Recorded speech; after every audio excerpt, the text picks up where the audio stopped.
Well, good evening, everybody. Welcome to our AJA Zoom events. Welcome to those of you who are regulars, and to any new people this week. We also welcome those watching on Facebook, and also to anybody listening to the audio replay, which is broadcast every Thursday at midday and Sundays at 4 p.m. on J-Air Community Radio. In Melbourne, that's at FM 88, or anywhere else at j-air.com.au. My name is Alan Friedman. I'm Vice President of the Australian Jewish Association, and you will have seen David Adler, who is President of the AJA. And also our guest tonight, we've got Dr. Avi Weber, we've got Adrian Traeger from Ariel University. We are waiting on one more person, Dr. Dimitri Kors. He's actually on reserve duty and is looking for somewhere looking for a quiet place somewhere where the reception is okay, and he'll join us shortly. We're also joined by Dr. Irina Stefanski, who came to Ariel University from Ukraine under an emergency plan so she could continue her studies, and we're going to hear a little bit about that also. The topic, of course, is an update on the situation in Ukraine. What we're going to do is have a short presentation from Avi, hopefully Dimmer, and then we'll hear from Adrian, and he will introduce Irina. That will all take about 30 minutes or so. If you do want to ask a question in question time following that, the way to do it, of course, is raise your hand electronically. And the way to do that is to click on the reactions icon at the bottom of the screen. Click on the raise hand option, and that lets us know that you want to ask a question, and we put you in the queue. You can put some written questions on the chat if you wish, and our Director of Public Affairs, Robert Gregory, will read some of them out during question time. And of course, if you don't like the chat, it's very easy to disable it. Okay, so it's 100 days and the war in Ukraine shows no sign of being resolved one way or another. The Russians are still attacking and the Ukrainians are still defending. So what does the future hold for this region and by extension the rest of the world? And what is Israel doing for Jewish people who have come from Ukraine? To help us understand the current situation, we're delighted to be joined again by some friends from Ariel University who are experts on the politics of this region. Dr. Avi Weber is an expert on the European theatre and was an advisor to Angela Merkel for a number of years. And Dr. Dimitri Kors, or Dimmer, when he joins us, is an expert on Russia. What you may not know is that Ariel University opened a fund to help refugees from Ukraine, also Russia and Belarus, who have had to abandon their postgraduate studies. The university is providing scholarships for them to study at Ariel University, and as I've mentioned, we'll also hear from one student who is under Dimmer's leadership. The AJA has also engaged with the Ukrainian ambassador to Australia, and we were very privileged to host him for a Shabbat a few weeks ago.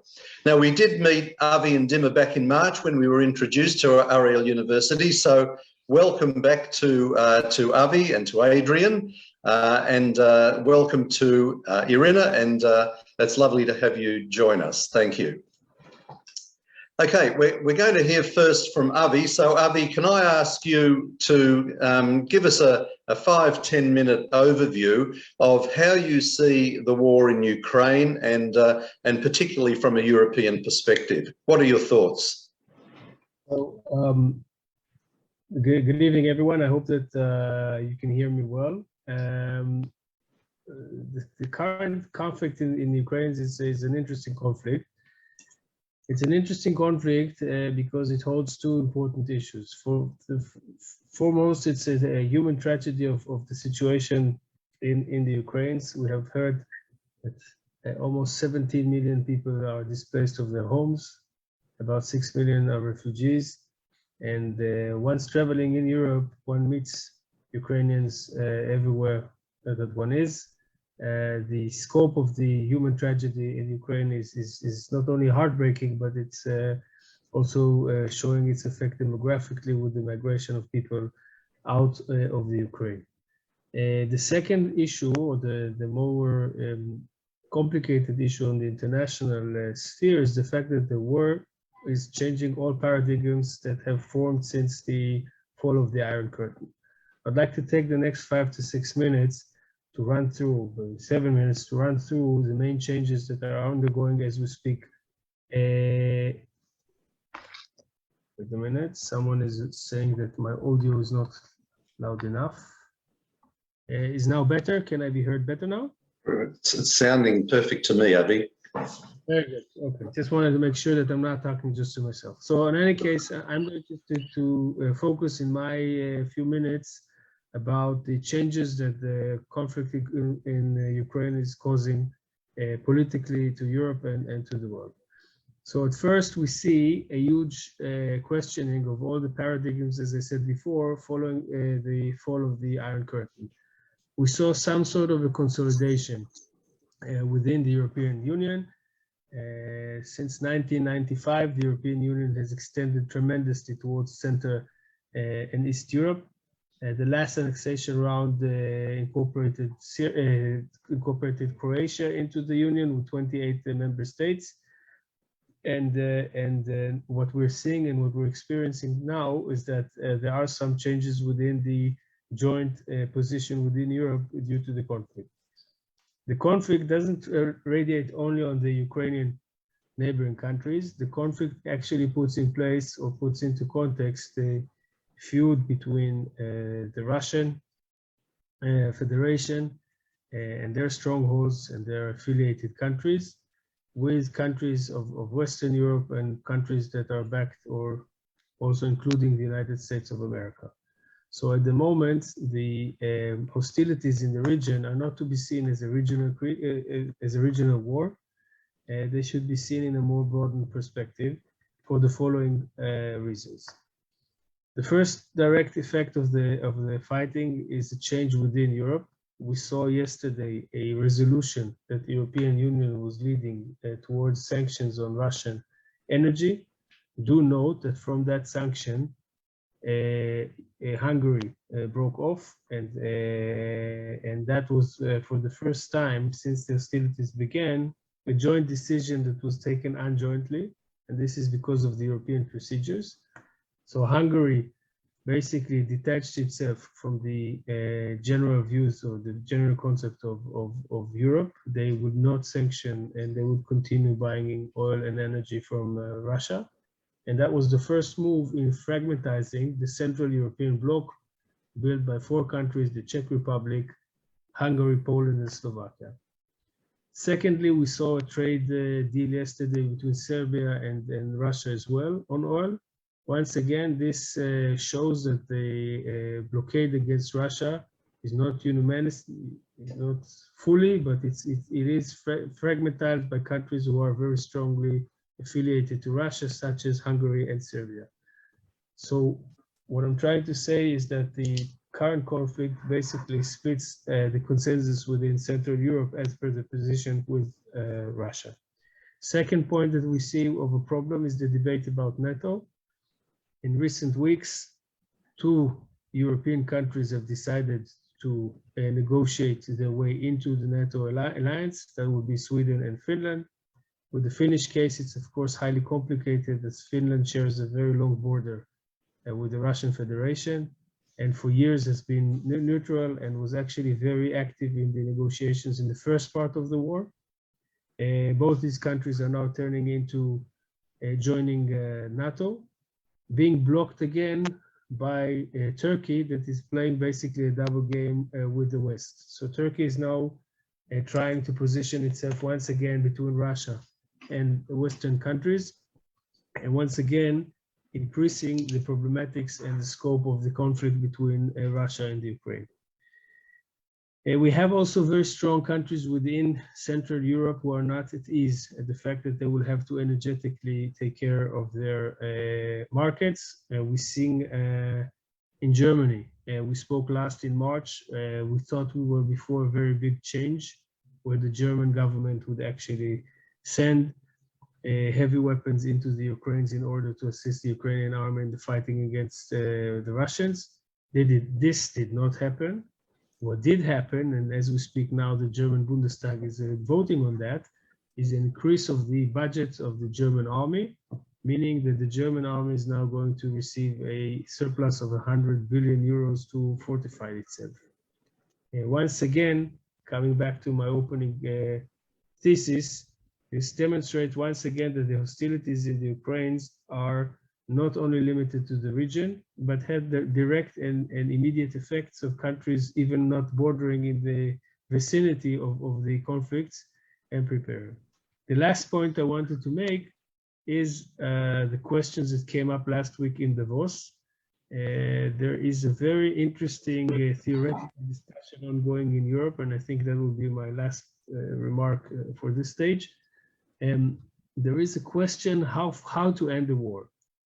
When Mr. Friedman introduced this topic and myself, he spoke of 100 days of hostilities and where actually things are going. That's a very good question because A, the Russians are very reluctant of changing their positions. B, we are hearing once again things that we heard in the first and second week of the hostilities. There is one paradigm was represented by thinkers such as Kissinger and his open position in the open speech he gave in Davos last week. In his eyes, there is more damage than, there's no more to lose than to win in this conflict. And therefore, in order to regain control of the situation, Ukraine should accept its losses from 2014 and perhaps limit the Russian invasion to the Russian-speaking provinces of Luhansk and there find a way to end the hostilities. On the other hand, we heard the positions that were radiated by George Soros, for example, holding a completely different position, saying basically that the conflict in the Ukraine is not about Ukrainians and Russians. It's a fight for the freedom. It's a fight for between democracies and dictatorship. It's a fight, for the freedom and future of Europe. I have to share that in one of the talks that we held, you caught me in between countries flying. The atmosphere in Europe, especially in Poland, in Czech Republic, Romania, bordering countries to the Ukrainians, the feeling is very, very hard. People are afraid that the Russians will not stop only in parts of the Ukraine. People actually worry that Russia has a bigger plan to take bigger parts of the Ukraine or to take bigger parts of Europe. We saw some maneuvers happening in around Moldova, which is bordering also Romania, and at the moment it's very hard to establish or to predict how far things would go. I just want to leave you with 2-3 facts before we go onwards with the discussion. Firstly, the Russians seem to be very interested in promoting a Russian-American dialogue. In order to do so, they're deploying every second week a tactic of propagating that they might use unconventional weapons. For example, today there was a very big drill outside of Moscow of the units dealing with the atomic capabilities of the Russian military. It's not the first time that the Russians bring to speak these issues. Secondly, highly important is to see that there are also very strong effects on the Russian economy. Russian economy is almost at the verge of bankruptcy, and that is a counter argument for why the war might not last for many more months. It seems that Russia is now exceeding its capacity, financial capacities. They are not receiving the support that they thought from the beginning that they would receive from Chinese and others. And therefore, Russia is maneuvering itself into a point that it will have difficulties to overcome these hostilities. The closing argument would be is that the world is now in a position or in a point that they have to make a decision of how to proactively assist a solution in the region. 2 theories that I've mentioned are theories that are very much at the hard core of the discussions today. I do think that there is an issue with the policy also in Russia. If you're following also the fact that many of the advisors of Putin and people who were affiliated to him are now leaving Russia, and some movements of oligarchs that are outside of Russia, then you understand that Putin has maneuvered himself not only regionally and internationally into conflicts, but also is now at some internal political distress. So my closing statement would be that the regional conflict that one has portrayed in the end of February has become a conflict that influences basically the entire world. It will drive all our economies into complexities and inflations because of soaring prices of energy and food. This conflict will, at a certain point, have to come to a conclusion because most probably the world cannot take either the situation, the cost of the situations, or the fighting. So I think at this point... Thank you, Avi. Thank you very much. Okay, thank you very much, Avi. I'll go to Adrian in a moment. Just a couple of questions on what you've said. It sounds like the economic pressure on Russia may be the best way that we can see an end to this war. Is that what you're saying? I think that the Russians are in a very complicated spot economically. It seems to be now that the sanctions are working. Or starting to work. The only issue is that we have to remember that the regime in Moscow is different than the one we know here. So in the West, we kind of have scenarios of how decisions actually fall. Unfortunately, there it's a 100% one-man show. That man is now put to a corner. Some would say that he's now become a bit unstable. And it's very difficult to predict what would be his next move. The word that Kissinger said was an idea that the American administration is now playing with, is to convince the West to accept the deal, allowing the Crimea and the two small separatist republics in the eastern part of Ukraine to stay in Russian hands, and with that to kind of bring in a ladder for the Russians to come down. But I don't see, my personal view is that I don't see that this would happen. And I do think that the sanctions would have their toll on the events in the near future. And would the Ukrainians be prepared to sacrifice those two regions in the east if it meant an end to the war? Do you think they would be prepared to do that? Or are they digging their heels in and saying, well, a principle is a principle and we're going to fight for our whole land? I don't think that I can speak for the Ukrainian government. I do think that the Ukrainian government, I can't even speak for my own government, but I do think that the Ukrainians are in love or are following, in love is the wrong term, but they are following the paradigm that was presented by Soros. For them, this is not only a fight for their house and homes and lands, this is a fight for the future of Europe and their future. And I have to say that the Ukrainian society, the civil society, and the people in the Ukraine have been remarkable to outstand this fighting for over 100 days. Please remember that they still don't have the needed weapons. Towns are going under severe bombardments and people are suffering great losses. And still you don't see anyone in the Ukraine breaking. The spirit of the Ukraine is still very high. It's a positive thing and it might be a negative thing. I'm saying that it's a positive thing because we still see them strongly objecting the Russians and fighting for their identity and their future. And that's what's remarkable about, especially the young people in the Ukraine right now. But it's worrying because if the deal is really to be reached in the way that you've just mentioned, then it might be that the Zelensky government is unable to take such compromises. But time will tell. Yes, and one more question. You mentioned Hungary's leader Viktor Orban is blocking the latest European sanctions against Putin. Does that mean anything? Does it make any significant difference to what the Europeans may try to do? It makes two very important things. A, the compromise was that Hungary would vote for the sanctions, excluding Hungary. So this is an old dream of Putin of splitting the European Union. And I think that he's very happy that Orban actually gave him a way out. It doesn't affect completely the sanctions, as over 90% of the energy that is bought from the European Union is bought from outside of Hungary. It gives Putin, though, a way out of the blockade. He will be able to sell via Hungary the energy to third parties.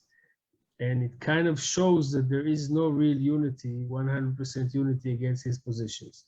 So in the longer term of the internal issues of the European Union, this is fatal because he has been able to rift between the countries.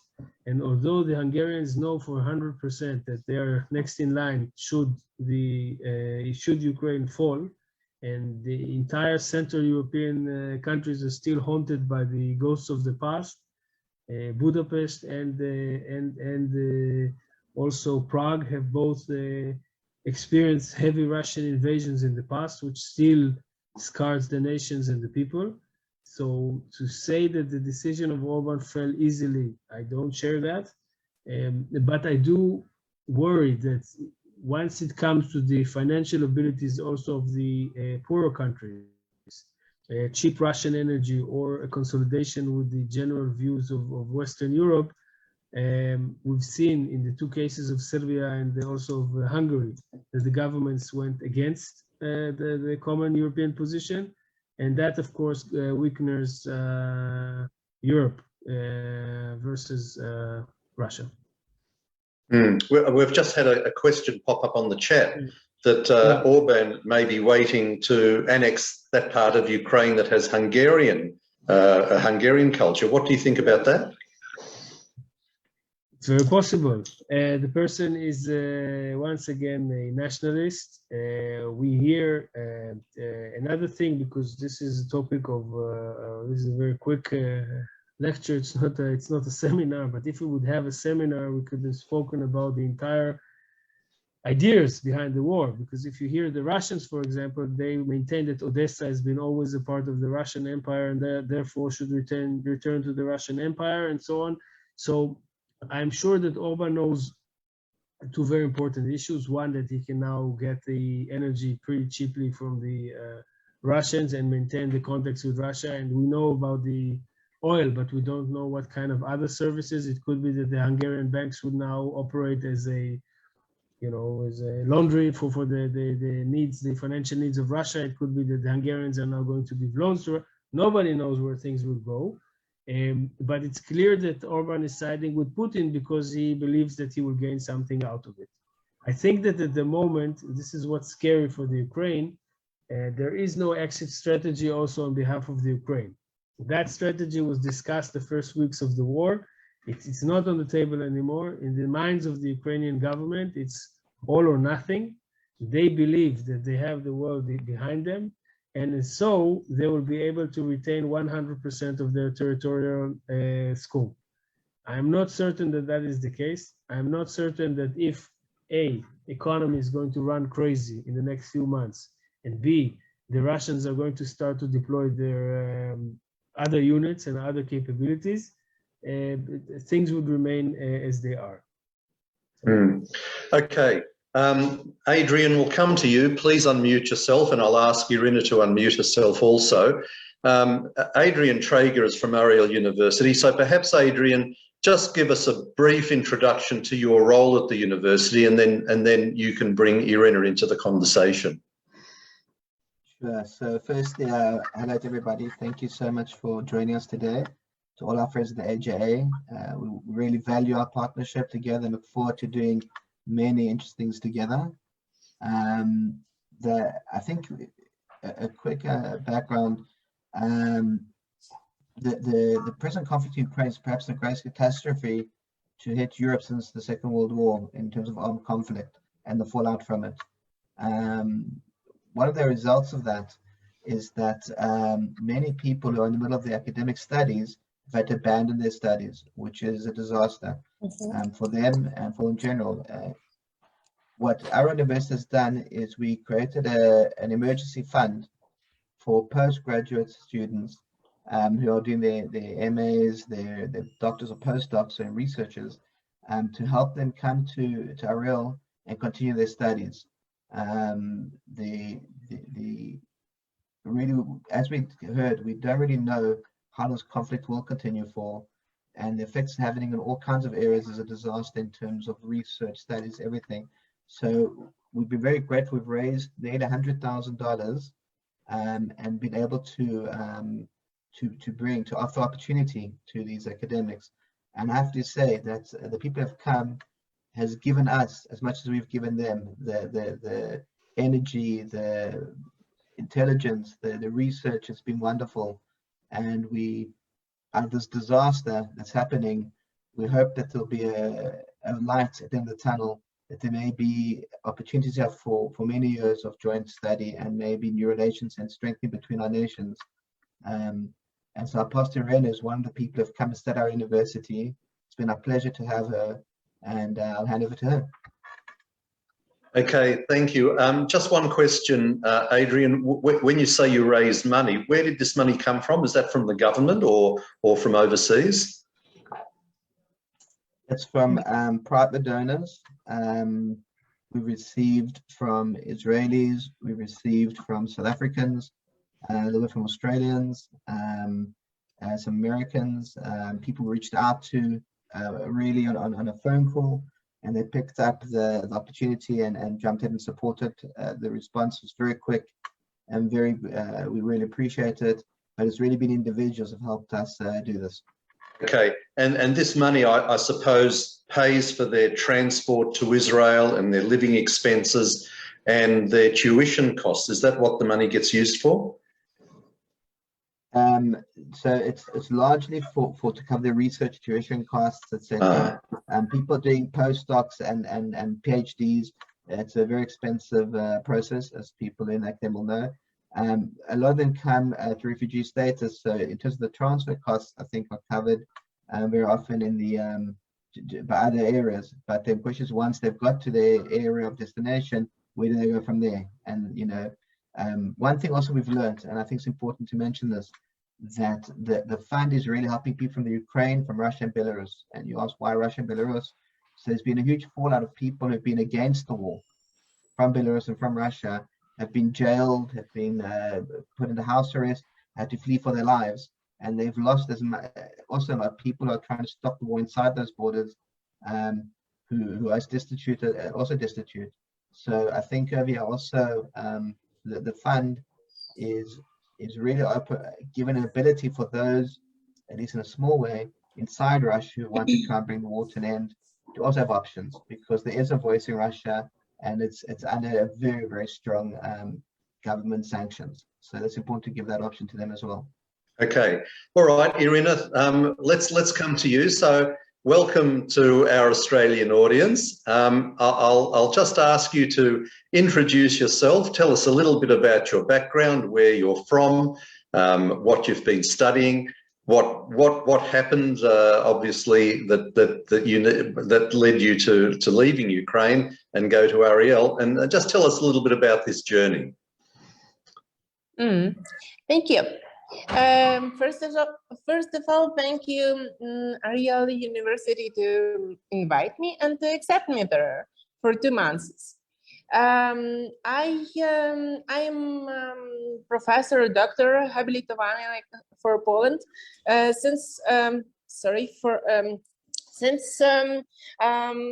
so I'm professor, doctor, habilitowany for law studies. I'm a lawyer.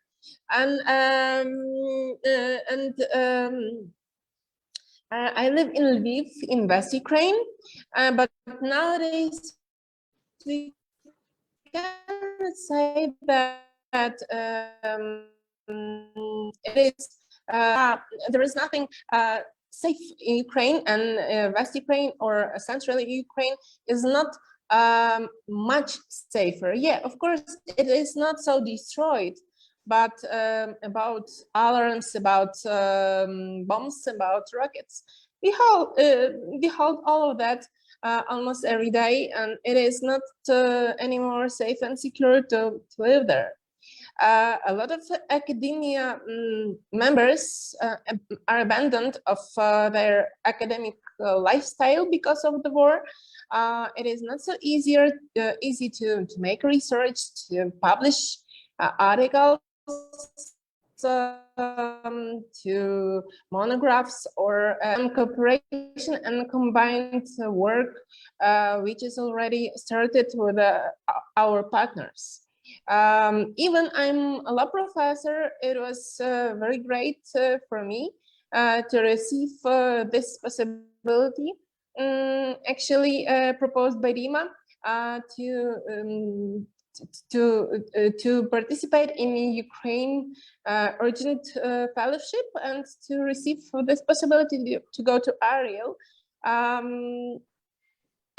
to have like safe time, more safe, more secure. Even it is not really so, even in Ariel. Like 1 month ago, also there was some shooting at the entrance to the city. However, it is really more safe and more secure than now in Ukraine. We have,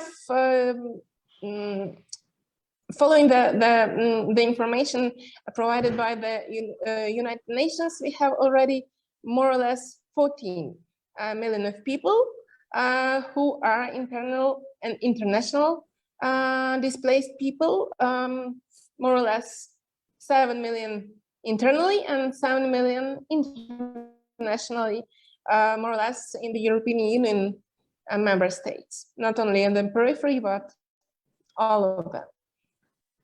So a lot, very big amount of this 7 million of internally displaced persons are now in my home city, where I'm now exactly, because I did my research. I was supposed to write a joint article with Professor Henk Friedberg from the Ariel University about the constitutional amending process and to compare Ukraine, Israel, Italy, and Poland about the possibility to amend the constitutions. And fortunately, I made my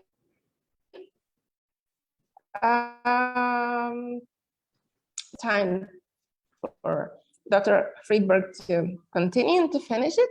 And also, what was very interesting for me, that I was allowed and I was invited to participate in different entertainments which were held by the hosting department of Middle Eastern Studies and Political Science of the Ariel University, and were related to Israel-Iranian relations, and also a recruiting process, which is very, very important to the hosting department. And in ordinary life, my travel to Ariel would be like 8 hours, 6 in the air and plus 2 for transit. But in the time of war or the conflict of Russian aggression, I spent more or less 28 hours to come or from Lviv to Ariel or back home, because one thing is in usual life to use air flights, and another to use all the possibility of the travel means Irina, to go there or back home. Irina, did you leave? Yeah. So you're from Lviv, is that correct? Yes, I'm originally from Lviv. Yes, it is western part of Ukraine. However, it is not anymore safe to stay even here. Even we are hosting more than 500,000, exactly more than 500,000 of internally displaced people are now living in my city. And when we are talking about 7 million people who were going to the European Union countries by transit route through my city, more or less 2 million, almost 2 million of them return already back home. And it is also very difficult question for them where they can stay on transit route to the European Union, or they will go back home. But to what home? I'm not very concerned about it, because a lot of places residents. Okay, and did you come back to Lviv because it was relatively safe to do so, or did you come back because your time in Israel had finished and you had to come back home? No, I have 1 month more. I have possibility to stay one month more, or even to extend my my being in Israel. It is not really safe, but I just finished my work in Israel, and of course there are also questions here. Otherwise, if I not come, I can lose my job, because so I come first of all to secure my place of work here for the next semester, because I'm professor at the Lviv National University Lviv Polytechnic, and of course because of very many people from academia from eastern part of Ukraine coming to Lviv. They are not sure about their future at their universities, so they plan to stay, for example, at my university. And of course it is question of because of budget, because of places for job for the academia. So that's why also it is one of the circumstances, and actually why I come back beforehand. So I have 1 month more at least. Okay. And okay. Possibility to stay there. All right, now we'll just take a little break for a moment. So if you're listening on JAIR, this is the Australian Jewish Association Zoom event, which we have every Wednesday night. Our guests tonight are Dr. Avi Weber, Adrian Traeger from Ariel University, and we've just been chatting with Irina, I've lost your surname here. Sofinska. Okay. Sofinska, and she's basically been in an exchange situation between Ukraine and Ariel University. So we'll go to questions in a moment, but first I'll ask David to just tell us what's coming up next week. Thank you very much, Alan. Very interesting discussion. Well, firstly, I want to say, as we always do, AJA does need support. If there's anyone here who is not yet a member, please, when we're finished our discussion this evening, go to the website jewishassociation.org.au. You can join as a member there or make a donation. We do need tangible support. If you're not yet on our email list, you can subscribe also on the website. Next week, we have a look at Jerusalem with Rabbi Ben Packer, who's calls himself Director and Supreme Commander of the Jerusalem Heritage House, a very passionate Zionist who's involved in youth engagement, building up Jerusalem, and also Jewish communities in Judea, Samaria. Because of some of the turbulence which has existed in Jerusalem recently, we'll be getting a discussion, a briefing on the events that have happened, the good, the bad and the ugly of what's been occurring in Jerusalem recently. Okay, thanks, David. All right, we've got Ron and Helen ready for questions. So if anybody else has a question, now's the time to put your hand up. So Ron, we'll start with you. Please unmute yourself and ask your question. Hi. Thank you for a very interesting presentation.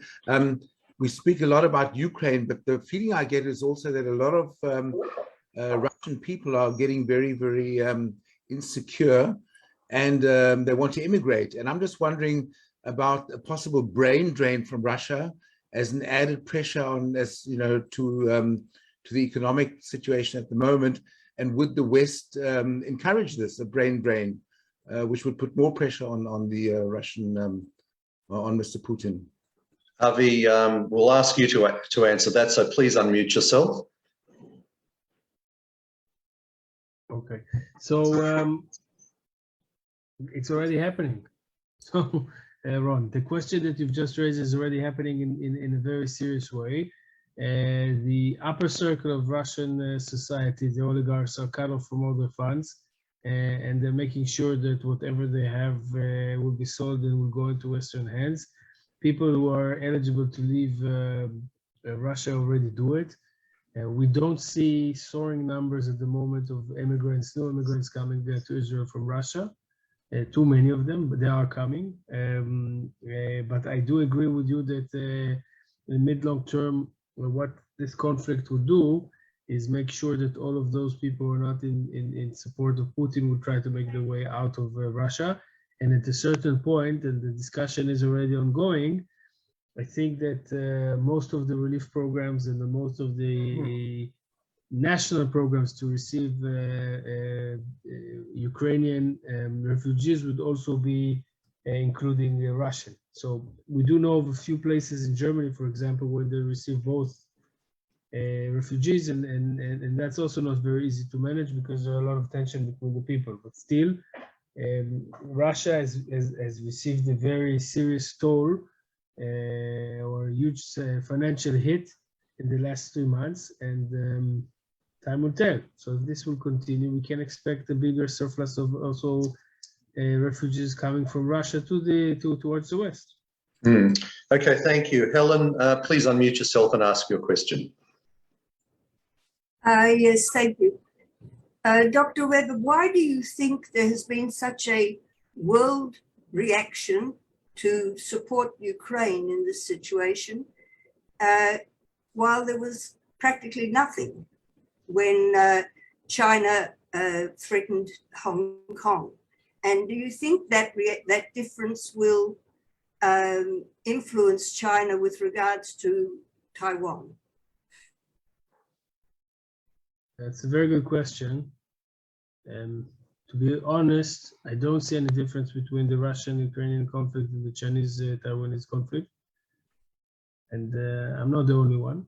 So in many ways, this is the core of when we try to speculate about the future, how the future will hold. So this is the main issue. For now, China has been very clever being China. China always worries about China first and then the rest.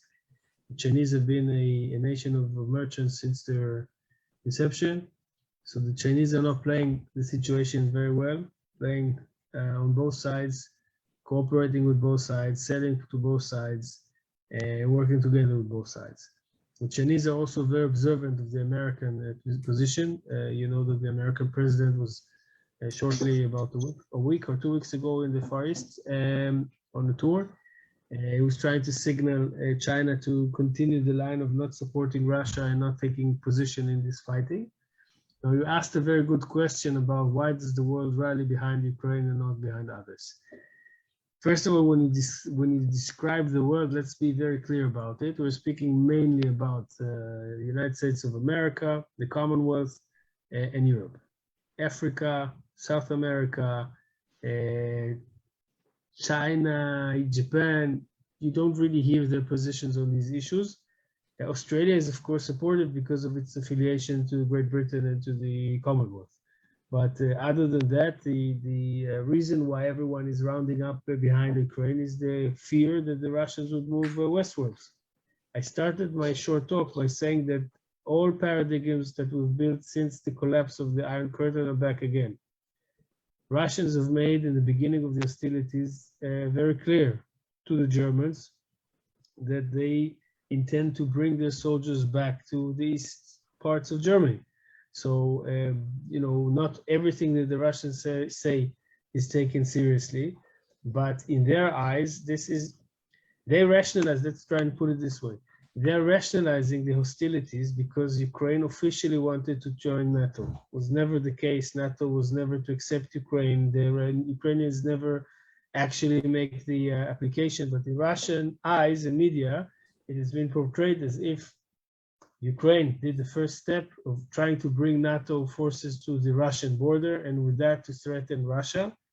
And the idea behind Putin's aggressions right now is to rethink or reshape the entire security borders of Europe. He would like to very much bring back the Warsaw Pact to life. It has only one simple problem. Most of the Central European and Eastern countries don't want to go into that pact again. We saw about a year ago, if you all remember, before the hostilities in the Ukraine, there were some issues in Kazakhstan. I don't know if you all recall that. In Kazakhstan, he used for the first time, or mobilized for the first time, his own former Soviet alliances. He has the CIS countries mobilized in order to assist there militarily. However, there is a very huge difference between what Putin thinks Russia can do and what the Russian military is actually doing. That has led to the exchange of many people in the top of the Russian army in the last few months. But to counter that position, I think it's very important also to look to the very clear points that former Secretary of State Kissinger made a week ago in Switzerland. There is a problem by throwing or pushing Russia too much to a corner. Russia has capabilities now that Ukraine, of course, doesn't have anymore. And Russia has capabilities to completely change the entire geostrategic situation in the region should it think to do so. Touching back on a question that was brought before, the idea is to try to figure out what would be the way to end these hostilities. At the moment, there is a lot of unclarity of what exactly the Russians wish for. And the reason that everybody's rounding up behind Ukraine is the thought that with this specific conflict, one will be able to reach an agreement with Russia how the future of the world would look like in the next 20 to 30 years. And hopefully with as less casualties as possible. And that's why sanctions and that's why the support is going for the Ukraine. Avi, you mentioned that Ukraine never really had any intention of joining NATO. So has the Russian invasion actually had a reverse effect and then encouraged other countries to join NATO, which is exactly what they didn't want? My point, that's the points I always use also in during discussions that we have. I think that Putin basically lost the advantage that he had. He was actually going, his idea was to have the strong surprise attack on major cities in the Ukraine, and that the government of the Ukraine would fall and crumble. He actually thought that by marching in, the Ukrainian people would change sides and the Ukrainian army would throw the weapons and surrender. That didn't happen. We saw basically the situation on Mariupol and the besieged soldiers. We do know that the Russians are aware of their power limitations, so many things that have happened in previous big wars cannot happen today because of the international community, and they don't. So if you ask me, if the question was, where do you think that Russia made a mistake? Yes, 100%. It lost on all fronts. It goes back now economically for at least 20 years. Military, they're non-existent almost, except for their capabilities with unconventional weapons that none of us would like to see. And they've lost in all fields of military and all fields of economy. Okay, David, I think you've got a question or two, so I'll invite you to do that now. Okay, thank you. Avi, I was going to ask you one that you've just touched on a little bit, but perhaps you can elaborate. If you had a look at the Australian media coverage of the conflict, you'd think that Ukraine is winning militarily. We see on the news Russian tanks being blown up, Russian helicopters being shot out of the sky. To what extent is the great Russian war machine, apart from nuclear weapons, which God forbid it should never be used, but the conventional weapons, has it been significantly degraded? Yes, to be very short and simple. Yeah. I don't think that Putin was aware of the current situation of his military when he said go. I think that the system in the Russian Federation has been very corrupt and very slow in the last 30-something years. They're deploying tanks from the 60s and 70s, not because they want to, it's because that's what's there. The entire nature of state administration in Russia has fallen back behind the West, and that has led to many issues straight after the fall of the Iron Curtain, but also to the future. It's not enough to have a big army.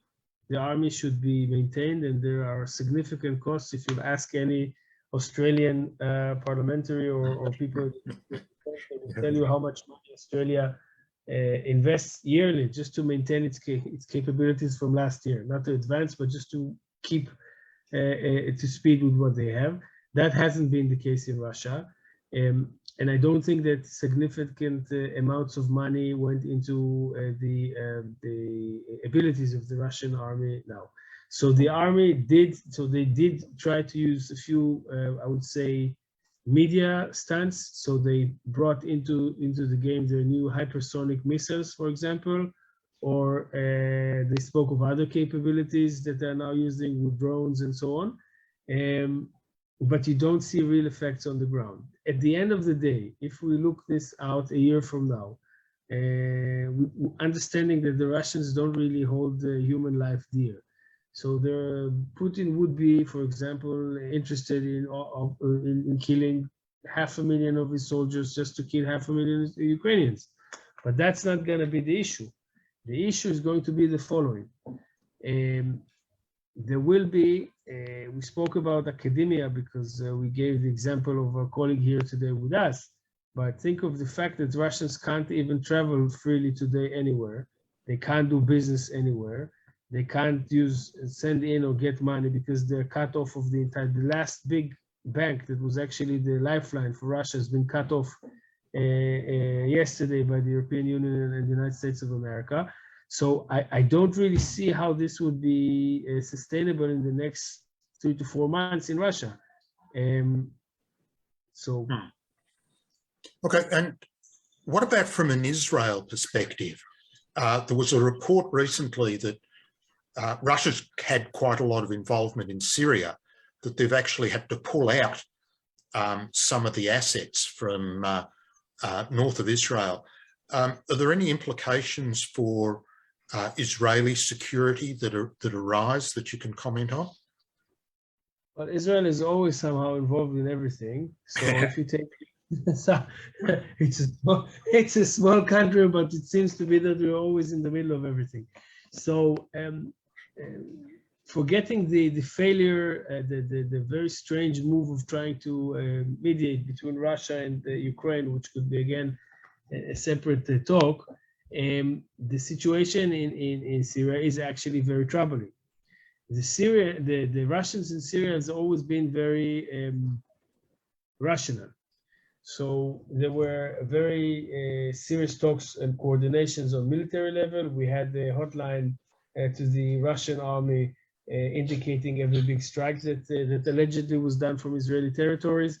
And there has been a very good cooperation militarily between the sides. The fact that the Russians are pulling off their assets, and actually they're good assets from the more sophisticated and the more clever soldiers back from Syria to Ukraine, is somehow worrying because the world does not live in a vacuum. And there is other issues that we have in the region, a small country called Iran, and then also Hezbollah from Lebanon. So very quickly, the gap will be filled between wherever the Russians pull out, there will be Iranian and Hezbollah presence. And to be very honest and open about it, I think we always got to terms better with the Russians than with the Hezbollah and with Iran. So in that case, for Israel, these are no real good news. The other reason, let me just finish another important issue. The other issue why we're extremely concerned from the conflict is that the entire world is focused on that conflict. And politically, when you have a conflict that draws the focus of everyone, everybody tells you to shut up and to be quiet and to wait a while and don't start new things and don't attack there because we won't be able to back you and you don't understand now there is a big new geopolitical issue, which again means that we once again have to rely only on ourselves and our capabilities, and that's also in a way a bit scary. But there is also a but. We are hopeful because, as I said before, the conflict does not end in the Ukrainian-Russian borders. We do see in recent days a very promising messaging coming from Riyadh, and we had this Sunday in the cabinet in Israel, we concluded a further upgrade of the economical relations with the Egyptians. So we do see in a way that the Abraham Accord and all that has been laid officially out in the open about a year and a half ago is now starting to pick up. So we're confident that with this Sunni regional pact that we will make with the Saudis and with the Egyptians, that we will able to contra the Iranians and Hezbollah. So everything, you know, every door that opens another one. So. Okay, very interesting. We are coming up to time. I'll just come back to Adrian, if you can unmute yourself, Adrian. We did lose Irina.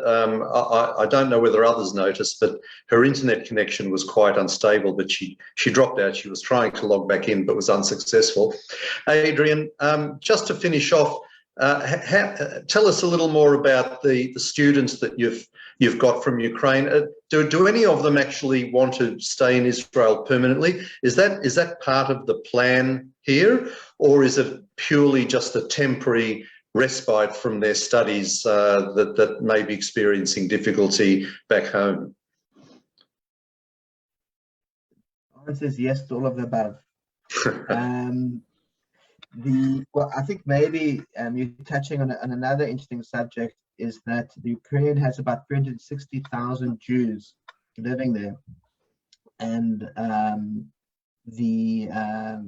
you know, as we said previously, this is probably the most catastrophic conflict in Europe since the Second World War, and thank God for Israel that this time when there's a major conflict in Europe, Jews have somewhere to come to call home. So there are some people who are actually having had their lives put in trouble making Aliyah. And when you make Aliyah, of course, it means, you know, for academics and that, they need to have options. And so our opening up this fund has enabled them to engage and find a way to continue studies and make the Aliyah a successful process. Some of the people on Jewish law, they're refugees, they've come for a period of time. They want to go back home, and there's an opportunity to allow them to keep learning. To offer them a long-term solution for their studies, we need a lot more funding. As you can guess, getting near to $100,000 is wonderful, but it's far away from what we need to really give people the long-term solutions they need. So that, you know, we're doing the best we can, but some of them will, you know, we'll have to see how we develop in terms of the funding. But it's giving them a few months. Irina said 3 months, so we managed to cover. So just in terms of necessity, they may have to go back to their studies or try to work it out if they can study. For some of them, what's actually is the possibility that they will be able to go back and develop a long-term research relations with us. So maybe that over here, if we get back to some form of normality, this opens up pathways for them to return home and continue the collaboration, which is a huge opportunity. So yeah, I think in every aspect that you asked, there's this element of truth. And I suppose that your program is really for those that can speak English. Look, today, English is becoming the lingua franca of academia. So anybody, especially doing postgraduate degrees, if you want to exist and involve in an international scale, you need to be able to speak English, because it would be impossible to find cooperation on a mass scale in Hungarian, Ukrainian, Russia, etc. So I think that English is a must, just to be able to communicate. Having said that, in this particular case, Israel was fortunate to have a massive surge of Aliyah from Russia in the 90s and Ukraine. And many of the people who made Aliyah were Russian nationals who had left Russia or the USSR with a lot of knowledge and research and at the top of the profession. And when they reached Israel and they tried to recreate themselves in Israeli universities, they were offered a position that at very beginning stages, people had said, hold on, as the head of the faculty, I'd like to work at my level. And the academic bureaucracy here was not that easy to work with. At that stage, our university was still a college, was open. We've been in university for 10 years, and we actually saw the potential here, and we invited them to join us, which means we have quite a large Russian-Ukrainian staff of top level engineers. Actually has helped us develop the leading center in the world for compact particle accelerators and personalized medicine and other things, where we've really, in 10 years of being university, we've jumped ahead of where we should be quite quickly. So we do have the capacity to work in Russian and Ukrainian. So perhaps it gives us a bit of a leverage others don't have. But I think English is definitely an important component. Okay, thank you. Now we have come up to time, so I'll just mention that Ariel University has not had a high profile here in Australia, but you guys are doing fantastic work in many areas, and we applaud you for it. And we're also very pleased that you are unapologetic about being located in Samaria. The university deserves our support, both moral and financial. So I've put the web address up on the chat. So if anybody feels motivated, please visit the website and do what you can. So Adrian, thank you again to you for all your help in facilitating our sessions. Avi, thank you for joining us and for your expertise. It's been quite insightful. And please pass on our thanks to Irina, and we wish her all the best with her postgraduate work. We look forward to... Irina asked you to please say thank you very much for giving the opportunity to speak and welcome her. She really appreciates it. Okay, thank you. And we look forward to keeping in touch. Just before we go, as always, I'll mention that the L'Chaim program with Maurice Klein is on 3ZZZ now. It's FM 92.3 or 3ZZZ.com.au. That's all we have for tonight. Please join us next week when we're joined by Rabbi Ben Packer to hear about the highlights and dramas and the marches that were taking place in Yom Yerushalayim last week. Don't forget, you can keep up to date with what the AJA is talking about on our Facebook page. So please like it and share it widely. But for now, we wish you all a very good night and look forward to seeing you next week as usual. Bye for now.